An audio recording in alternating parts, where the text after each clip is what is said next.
Assalamu alaikum. Mbo bela jelen fo aw fen fen kluba nan wakati na Yusa Tamara mangani do toujours Bologna sigila Italie kono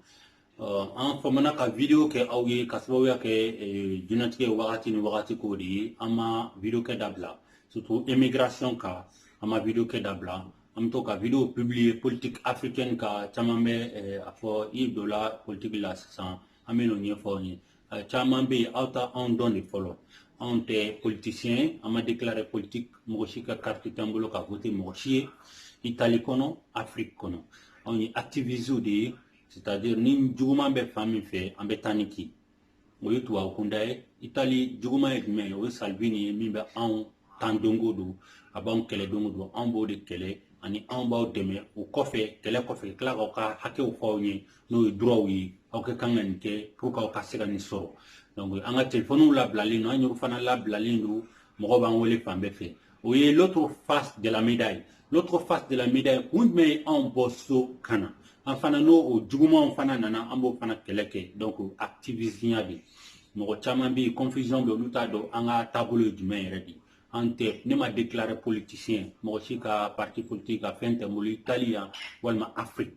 On côté qu'à Foko, on met toi, vous drone de temps. Ni anga Mali ba konnana ni nyemoro jugu nana na kila jugu ambo lutan ni Côte d'Ivoire ni nyemoro jugu nana ni nyemoro jugu Afrique jugu ambo temps Guinée pareil Sénégal pareil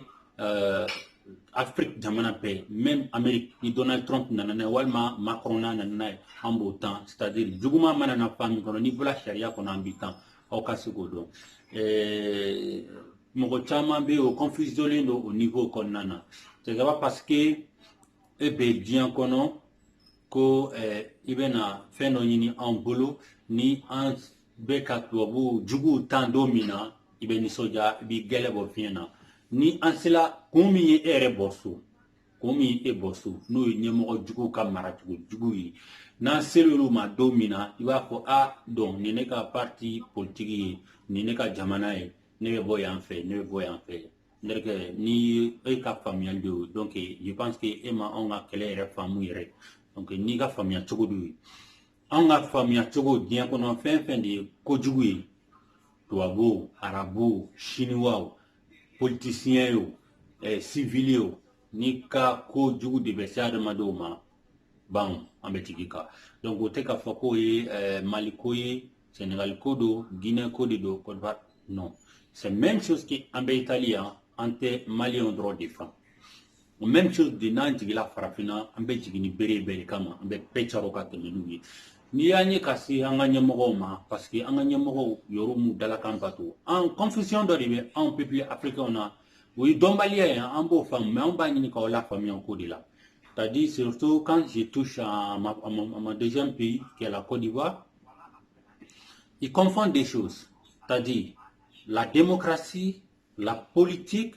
et le développement. C'est-à-dire, démocratie, nous y bedjefangay, allez ni jamana ka yiriwalu bode confondi nyona. Jamana fembe na yiriwala na ka démocratie ma fondé ka bela jeli hakila bato,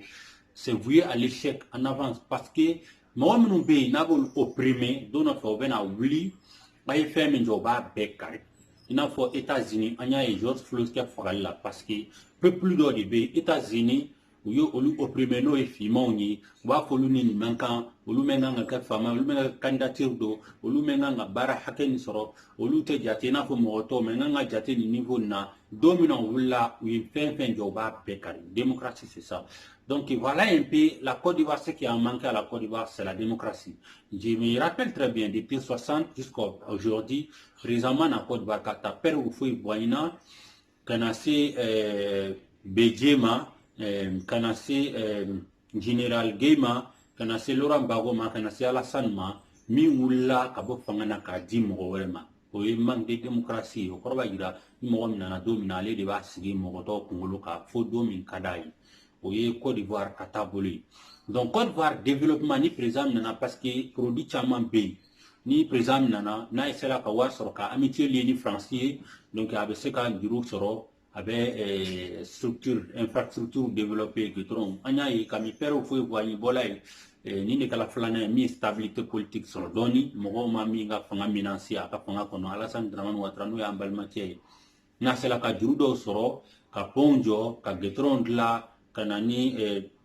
sutra bisu chamani kanani fen chamani ka izini ka opérateur économique wolo nana izini jo même banco dingo konna na anyo bela juleni mo min ma ko Côte d'Ivoire mbe ta Côte d'Ivoire ka tia ko siben c'est que Afrique ni matai parce que j'ai une grande famille là-bas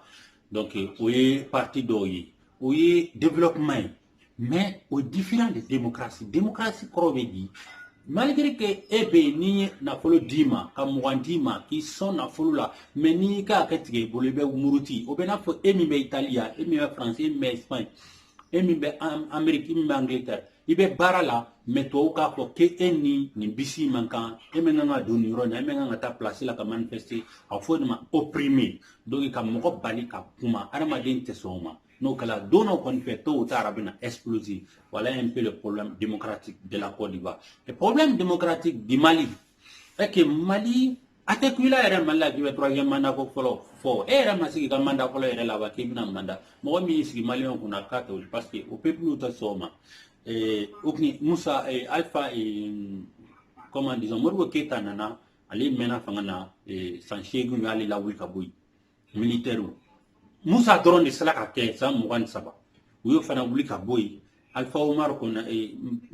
fa no yama tumantro. Fana nana ka transition ke kalotan ke la wuli ka boy. An fana tuguni Alpha Omar kona ri nana o yaka di mandat ke otara o fanga di passation na démocratie mikala Mali kono atetema. Batite era fana ma lapa yo la wuli ka boy ko to kal fly. Ni fana be no o fana wulo ko la wuli ka boy nantala Guinée fana kana se sekuturema kana se kondema Alpha